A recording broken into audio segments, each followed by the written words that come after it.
पिछले वीडियो में नौका विहार पाठ के पद्यांश का अध्ययन किया था। अब उसी के आगे उसी क्रम में आगे बढ़ेंगे।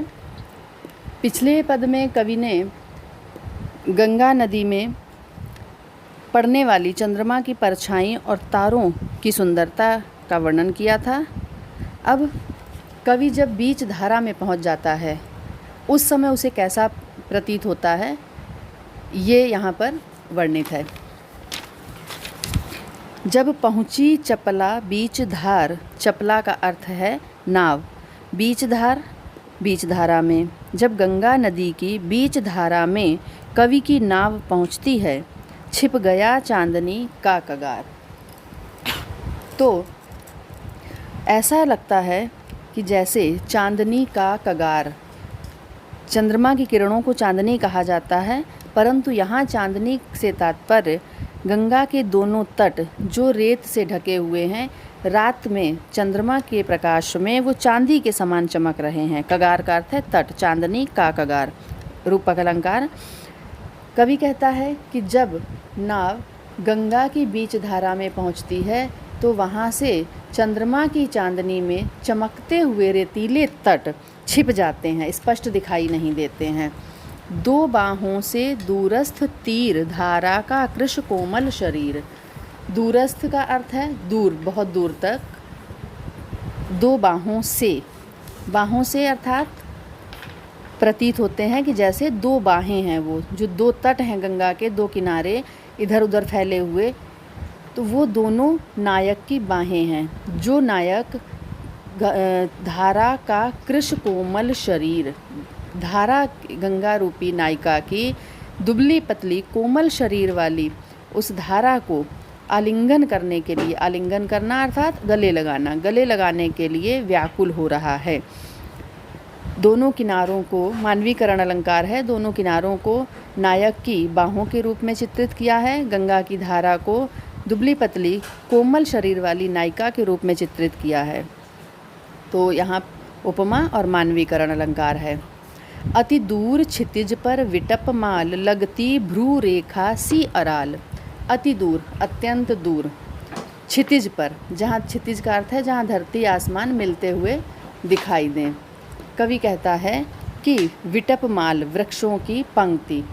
दूर जब देखता हूँ तो क्षितिज पर ऐसा लगता है कि दूर क्षितिज है और उस क्षितिज पर पंक्ति में एक साथ खड़े हुए, पंक्ति में अर्थात कतार में, कतारबद्ध वो वृक्षों की माला या वृक्षों की पंक्ति ऐसा प्रतीत होता है जैसे आसमान की भ्रू रेखा सी अराल। अराल का अर्थ है तिरछी, भ्रू रेखा भौहें।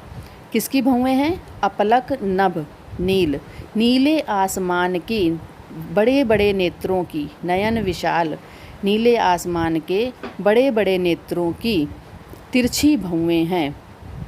वृक्ष कैसे लगते हैं कि जैसे किनारों पर खड़े हुए, दूर किनारों पर खड़े वो वृक्षों की पंक्ति आसमान के, नीले आसमान के बड़े बड़े नेत्रों की तिरछी भौहें हैं जो पृथ्वी को अपलक निहार रहे हैं, पृथ्वी की सुंदरता को एकटक देख रहे हैं। माँ के उर पर, अब यहाँ पर भी मानवीकरण अलंकार है और उपमा भी है, सी आया। माँ के उर पर शिशु सा समीप, यहाँ भी उपमा है। माँ के उर, माँ के उर मतलब माँ के हृदय पर। शिशु सा, बच्चे की तरह, बच्चे के समान। समीप, पास में ही। सोया, सोया हुआ है। धारा में एक द्वीप, गंगा की धारा में एक द्वीप।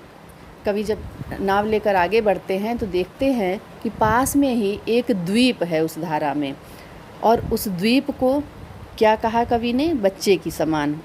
समानता बच्चे से की है, गंगा की धारा की समानता माँ से की है कि जैसे कोई बच्चा अपने माँ के हृदय से चिपक कर, माँ की छाती से चिपक कर सो रहा हो, ऐसे ही गंगा की धारा में वो द्वीप रात की शांति में चिपका हुआ सा प्रतीत हो रहा है।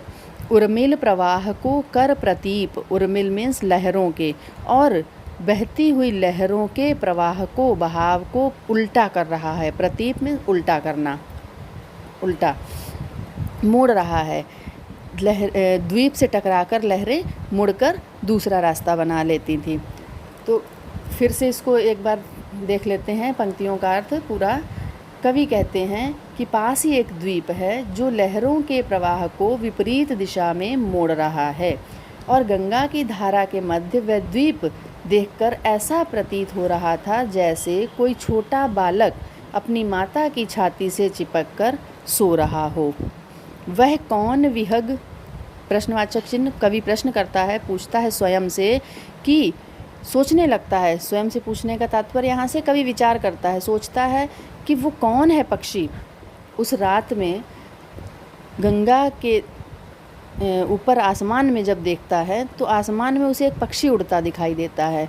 उस पक्षी को वह सोचता है कि कौन है इतनी रात में उड़ रहा है, कौन सा पक्षी। क्या विकल कोक, विकल का अर्थ है व्याकुल, कोक का अर्थ है चकवा, क्या व्याकुल चकवा उड़ता हरने निज विरह शोक, जो अपने विरह के शोक को, विरह के दुख को दूर करने के लिए अर्थात चकवी से अलग होकर वो विरह से व्याकुल है और अपनी ही परछाई को, छाया की कोकी को विलोक, कोकी अर्थात चकवी, अपनी ही परछाई को जल में कोकी समझकर, विलोक का अर्थ देखकर, अपनी ही परछाई को देखकर जल में वो भ्रम के कारण कोकी समझ लेता है और उससे मिलने के लिए वो व्याकुल होकर उसी के आसपास उड़ रहा है।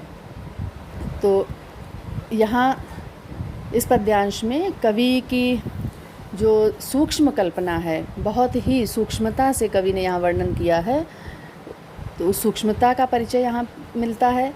और कवि के मन में जो प्रकृति के प्रति सौंदर्य है उसका भी अद्भुत वर्णन मिलता है। यहाँ अनुपम वर्णन है, रस श्रृंगार है, भाषा साहित्यिक खड़ी बोली है, संस्कृत निष्ठ शब्द हैं यहाँ पर, शब्दावली संस्कृत निष्ठ खड़ी बोली, अलंकार, उपमा, अनुप्रास, रूपक, मानवीकरण और भ्रांतिमान भी अंतिम पंक्ति में, क्योंकि उस चकवे को परछाई देखकर चकवी का भ्रम होता है, इसलिए भ्रांतिमान अलंकार है। गुण माधुर्य है, शब्द शक्ति, लक्षणा। इसके बाद हम इसी पद्यांश के प्रश्नोत्तर करेंगे।